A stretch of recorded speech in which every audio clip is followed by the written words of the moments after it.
Hello everybody, welcome back to the channel, and this video is an unboxing and my thoughts on Saigon 75 from Nuts Publishing, the latest game in their stable.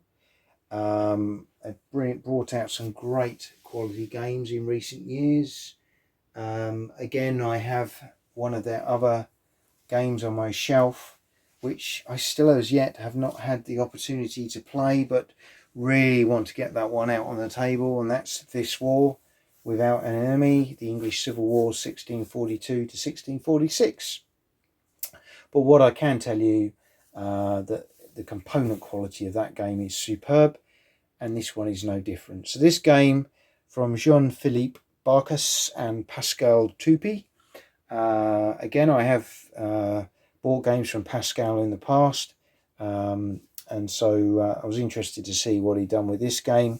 It's a 1 to 2 player game with a solo option, and ideally can last 60 minutes. Our game was significantly longer than that. It was a learning game, and we by nature do take generally a bit longer to play our games, but that's fine. I would say probably an hour and a half is probably slightly more realistic for us going forward, but of course if you play your games quickly, I'm sure you could get that down. As you can see, beautiful artwork, lovely produced box, and on the back it just sort of gives you a little overview, some pictures and a little bit of history here. So it's a 2-player strategy game with 1 player controlling the communist North Vietnamese forces, including the VietCong, and the other forces are the South Vietnamese, the AVRN, and various other kind of units such as Rangers, paratroops, Marines, and armoured forces as well. The thing that struck me about this game, and I'd watched a few videos about it, was that everyone said that it's a game where, as the Northern Vietnamese player, you are expected to win, and as the Southern Vietnamese player, you're expected to lose. Because the weighting of the game is very much in favour, as historically with the Northern Vietnamese, but it does bring in some very interesting dynamics to the game. I played last night as the Southern player, my colleague the Northern player, and we both were faced with very different challenges at different times. But let's just share with you, I've got some bubble wrap in here just for some of the components, so I'm just going to get that out of the way. So what you get is some beautiful components. You've got some custom dice, south and north. The northern ones have more hit markers than the southern ones, I might know. You have these aeroplane dice, which are how you work the attrition with the air support that the southern forces get. These are the Northern militia units which come in when you take territories. These are additional little cylinders that give you bonuses to movement activations, for example. And the black ones are objective markers, which at different stages of the game, if you've captured that objective, will allow you bonus additional things that you can do, and actually they came in very useful. These little arrows are for infiltration purposes, so as the Northern Vietnamese player, you've got 5 of these. You can use these as you're crossing from the borders of Laos, Thailand, Cambodia, North Vietnam into Southern Vietnam. You can use these to give you bonuses for those infiltrations. These are the air power tokens, these little aircraft, which the Southern Vietnamese player has a limited supply of. You have to manage those very carefully, when to use them, when not to use them. And then these are the main very nice cylinders that you use in the game. So colours represent different style of units, but the red and yellow are your core Vietnamese divisions, the big ones. The little ones are when they've taken a step loss. and you'll see the other colours are one-step units representing the black VietCong, armoured the grey, paratroops the green, blue the Marines, orange the Rangers, and the brown is the Brown Water Navy in effect. So you've got some really nice components there. You've got a very nice rule book, similar artwork, some lovely period photography in the book. It's very nicely produced, full colour, runs to 19 pages, but from page 15 that's your solo rules. So you're really talking 14 pages of core rules, but it's very nicely set out, lots of really clear artwork, and we found the rules quite easy to follow. Couple of little things, but really you find yourself not looking at the main book very much as the game starts to pick up pace. A lot of the map, as you'll see in a moment, contains a lot of the core rules, and I really like that, so you can kind of focus on the game and everything's there on the board that you need to see. You've got a playbook, again, full colour, runs to 10-12 pages, with a little quick reference guide on the back, which actually was very useful. You've got examples of play, a little bit of an explanation around the cards in the game, and some history. So really good bit of publication there. Let's just show you the map, which is, it's a good sized board but not overly big, which actually was quite helpful in lots of ways. Let's just ping that up a little bit so you can see that. It's a really nice board. You're predominantly playing in these area control areas here, and this is where most of the North Vietnamese will be setting up their reserve pools, etc.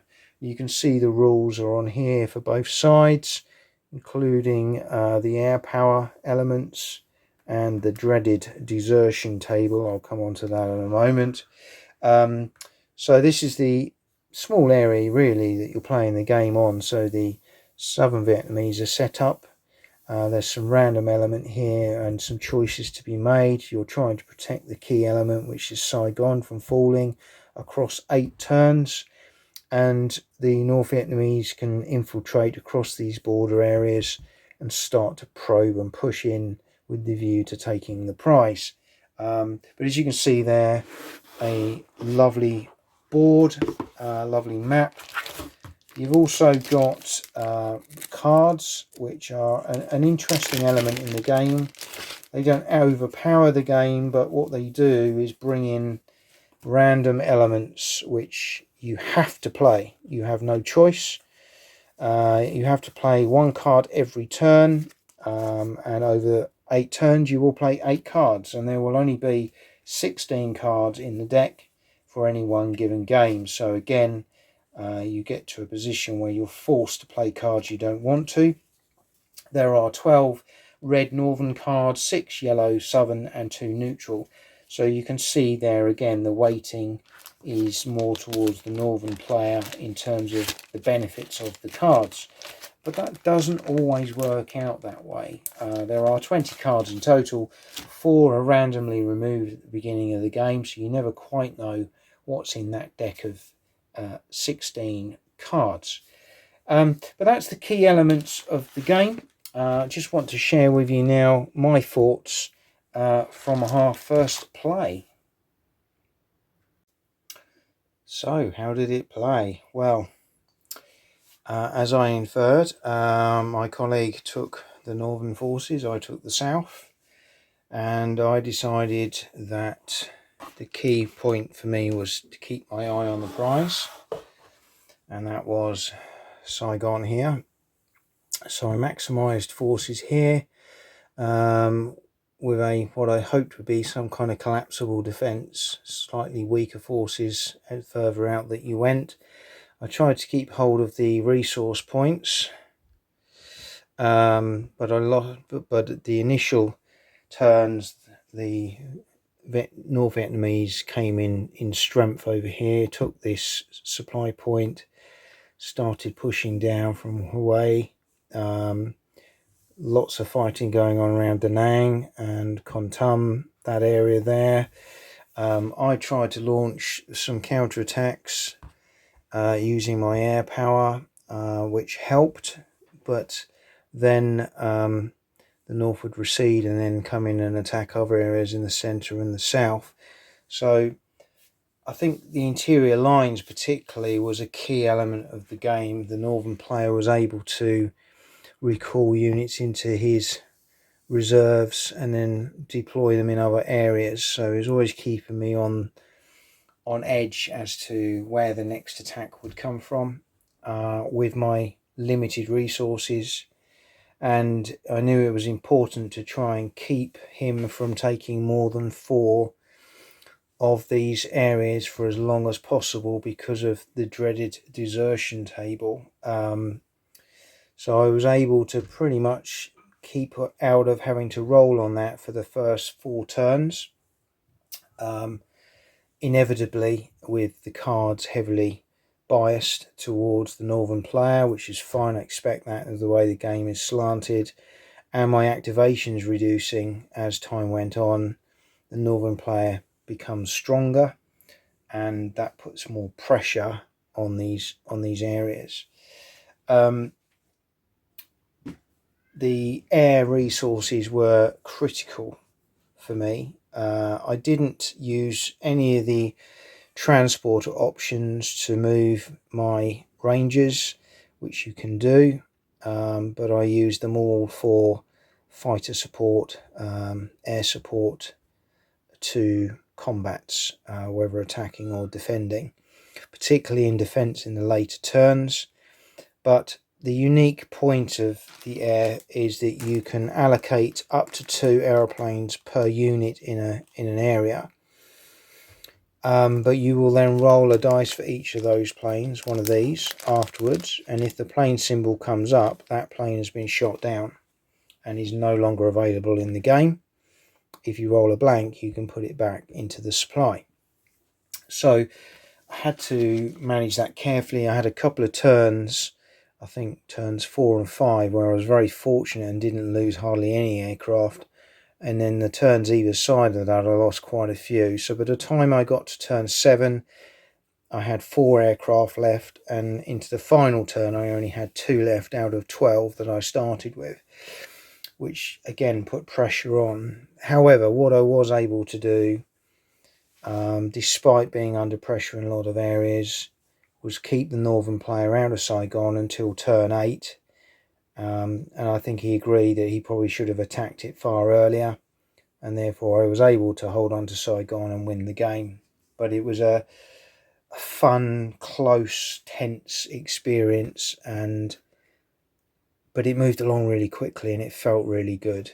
And the tense side of things for me came in the desertion table. So you can see here, if you've occupied provinces, the North have occupied 1 to 4, there's no roll, but as soon as they get to this 5 to 9 or greater, you start rolling a d6 at the end of the Southern player's turn, and then they start losing units due to desertion. So I was able to keep it under 4 until the last 3 turns, I think it was, and then I was able to keep it under 9, so I was rolling 1d6 at the end of each of my turns, and luckily on one of those I rolled a 1, one I rolled a 3, but I think on turn 7 I rolled a 6.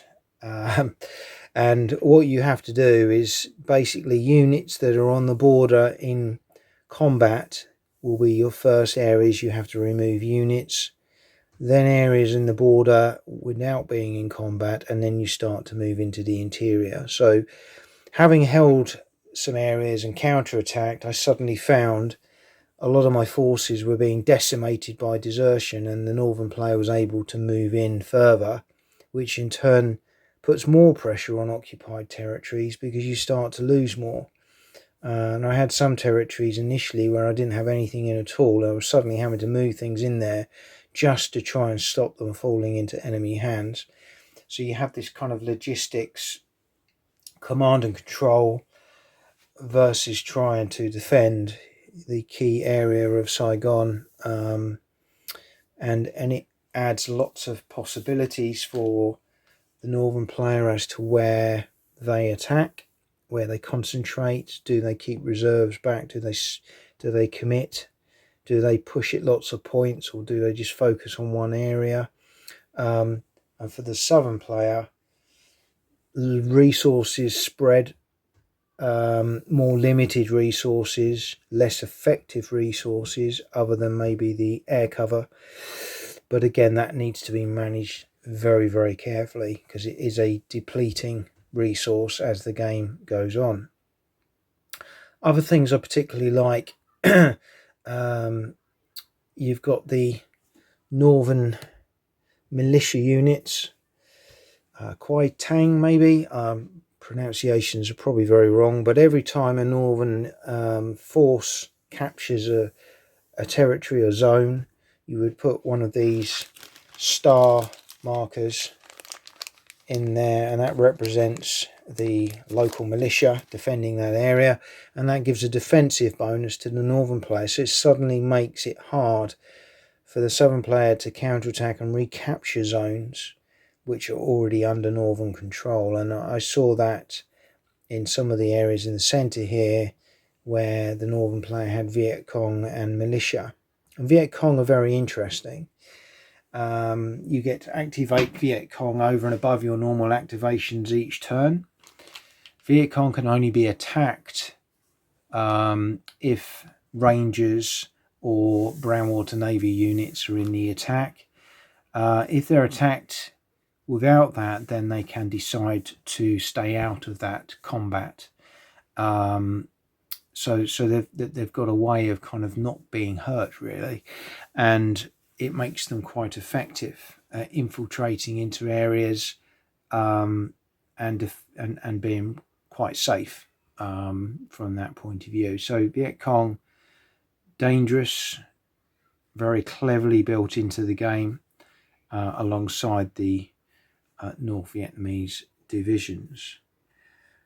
The cards was a very interesting dynamic, the event cards. So we both had a mixed bag with those. My opponent actually ended up picking up more yellow cards, of which there are only 6. And we both picked up a neutral, and I picked up a lot of reds. And having the north cards in my hand and the south in his meant that we were put in positions where we had to play events that we didn't want to, which sometimes favoured the opponent. A nice mechanic. You know you've got to use all the cards, so when you pick something up, you know ultimately you're going to have to play it.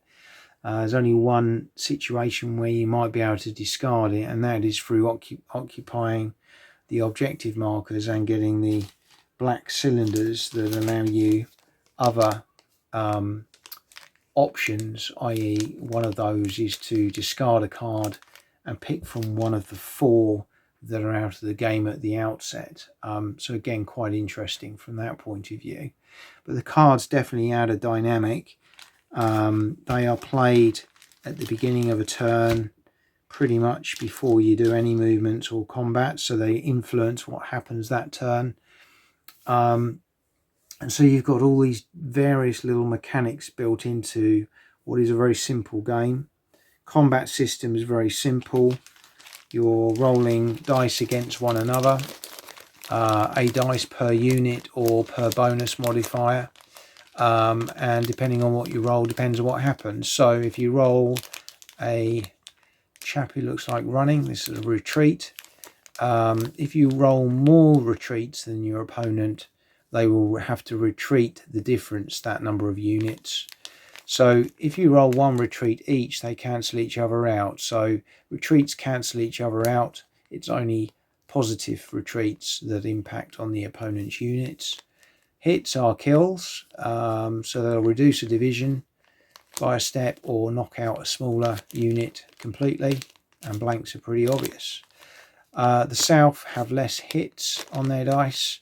The north have 1 extra one. So The North are slightly stronger in that regard, but of course the North do not have the benefits of air power, and air power was critical for the South in terms of evening up combats, particularly defensively, where you've got less units and you need them to kind of balance up things so you don't have to deploy more units to areas than you need to. So, overall thoughts of Saigon 75 from Nuts Publishing is it's a great little game. Lots of depth. It took us a little while to set up, to be fair, but I think that would be much quicker second time round. Now we know what we're doing.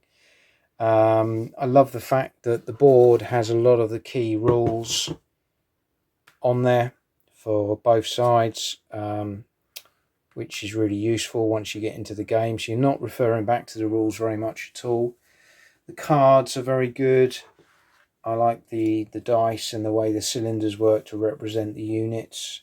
Overall, really enjoyed it. Thought it was a great game, great production values from Nuts Publishing, and great to see what else they could perhaps do with this system. I think it lends itself to another variety of other conflicts, actually, where you could perhaps use similar mechanisms. So it'd be interesting to see where they can take it.